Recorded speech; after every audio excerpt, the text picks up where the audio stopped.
el devanado auxiliar, por I sub S, que es el devanado principal, la S viene de estator, por el seno del ángulo que forman estas dos corrientes, que es la que están aquí, en este diagrama fasorial.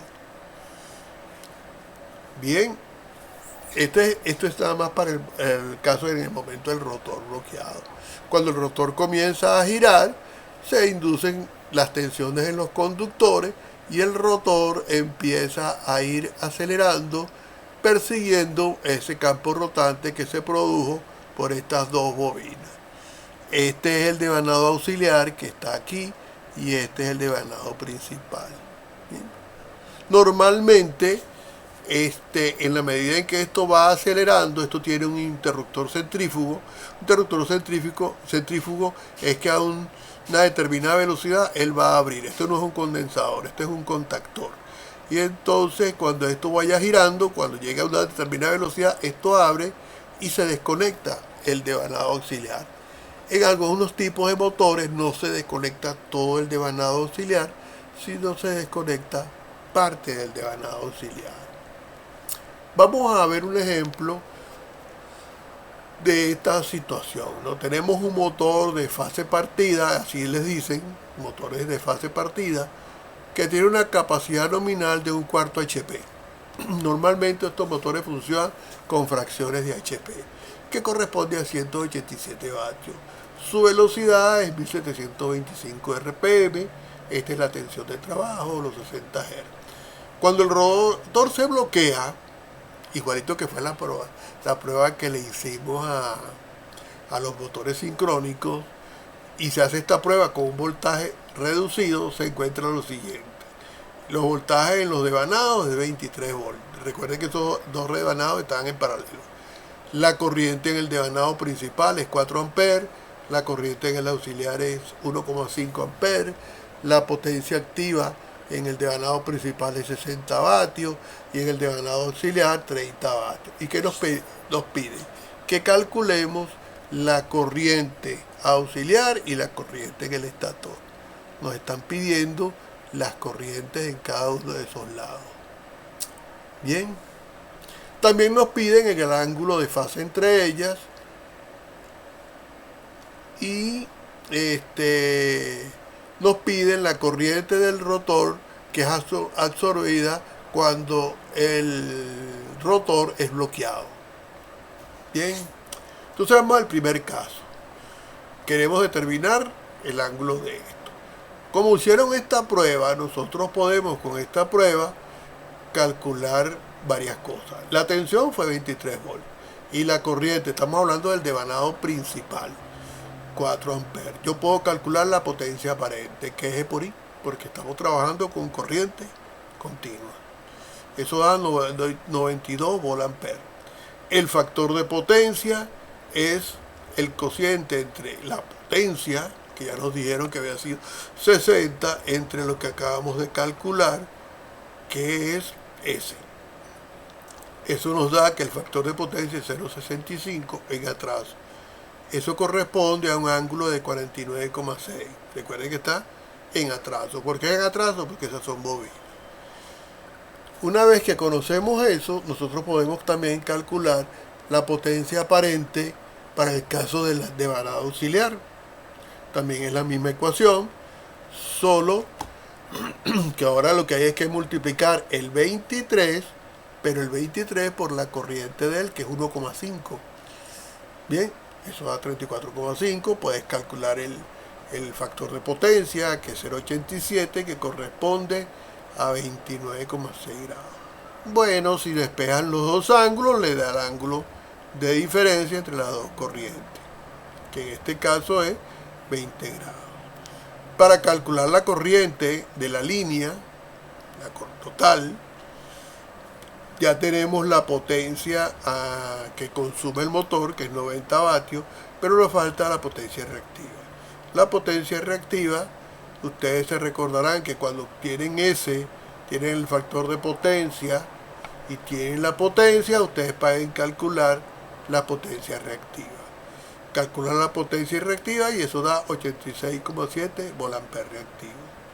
Si ustedes con rotor bloqueado, dividen ese entre E y da 5,44 amperes.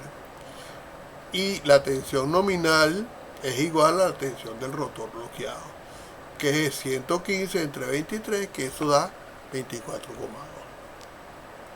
No hay mucha diferencia. Vamos a comenzar entonces con diferentes motores. Y el primero que vamos a ver es el motor de polo sombreado. Este motorcito se usa mucho. Es posible que en la computadora de su casa, en el fan cooler, usted tenga motores de polo sombreado. Fíjense ustedes lo siguiente. Este es el imán. Aquí está la bobina que produce el campo, que es corriente alterna. Pero él tiene unas pequeñas bobinas que dividen el polo. Esto es con el fin de que cuando por aquí pase el flujo uniformemente, a través del rotor se deforme. Fíjense que cambia. No viene uniformemente, sino que esta bobina se opone al paso de este flujo y lo deforma. Al deformarlo, aquí va a haber un torque. Torque muy débil, pero este motorcito es muy usado porque él es muy barato de fabricar, tiene prácticamente cero mantenimiento y se utiliza mucho en sitios, él es muy pequeño, se utiliza mucho donde hace falta poco mantenimiento y un torque bastante elemental. Aquí sé que funciona para capacidades menores a 40 vatios. Este es otro motor que recibe el nombre de motor de histéresis. Ustedes recordarán el lazo de histéresis, que lo que quiere decir es que siempre el imán, la máquina queda magnetizada y ahí se producen unas pérdidas, ¿verdad? Ya ustedes van a ver qué es lo que sucede. Para entender esto, imagínense este rotor estacionario y que sea este imán el que esté rotando. Es decir, que este señor esté sumergido o inmerso en un campo rotatorio, que puede ser producido por un estator trifásico o por un monofásico que tenga un devanado auxiliar. Ya eso lo sabemos porque lo acabamos de ver. Bien, vamos a suponer que por las pérdidas de histéresis por revolución son SUH joules y que el campo gira a una velocidad n en revoluciones por minuto. La energía disipada entonces, producto de eso, es n por SH. Esa es la energía. Esta es una energía que es disipada como calor. Y la potencia es el cociente de esta energía en un cierto tiempo t. Que pudiéramos decir que como es RPM son minutos y esto lo llevamos a segundos. La potencia disipada por el rotor proviene de la potencia utilizada para mover los polos, porque recuerden que acabamos de decir que vamos a mover este polo. Ahí está la potencia. Bueno, esa potencia es N por el par inducido entre 9 y 55. Este es el factor de conversión de la potencia. Si igualamos estas dos expresiones, porque es la misma potencia, la potencia aquí es la misma que está aquí, es la que se consume ahora por mover eso. Estamos idealizando que no hubo pérdida. Y de ahí despejamos el torque. Lo interesante aquí es que el torque, observen ustedes que es prácticamente constante hasta que llega un punto en que él se cae, que es cuando llega a un 100% su velocidad, que no hay velocidad. Él alcanza el deslizamiento se hace cero, ¿no? Este es un motorcito de esas características, el motor de histéresis, y es bastante también utilizado actualmente. Veamos ahora el motor de reluctancia. Para que tengan una idea, los motores de reluctancia, hay automóviles eléctricos que usan motores a reluctancia. Bien, un motor a reluctancia es aquel que depende del par de reluctancia para operar. Imagínense que el campo magnético aquí esté rotando, entonces este señor va a perseguir este campo magnético porque esto está imantado. Por eso es que estos rotores tienen esta característica. Este es el rotor. Hay varios tipos de rotores. Aquí está otro que tiene esta fisura y estos que están aquí. Ese es un motor de reluctancia.